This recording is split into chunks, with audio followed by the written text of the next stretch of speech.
Para artis India yang bermain di Uttaran dan Balika Fadu datang ke rumah Raffi Ahmad dan Nagita Slavina.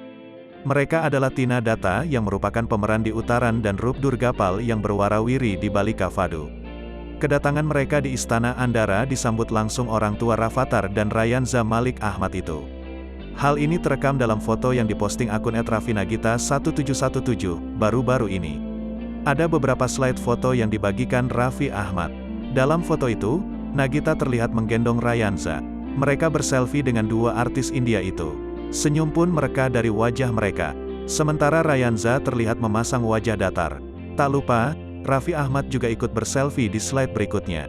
Slide dong Rayanza di kiss auntie @tinadata and auntie @rup_durgapal. Terima kasih sudah main ke Andara, tulis Raffi Ahmad. Rupanya, satu artis India itu juga mengungkap kesannya berkunjung ke Istana Andara. Rup Durgapal mengabadikan momen itu di akun Instagramnya.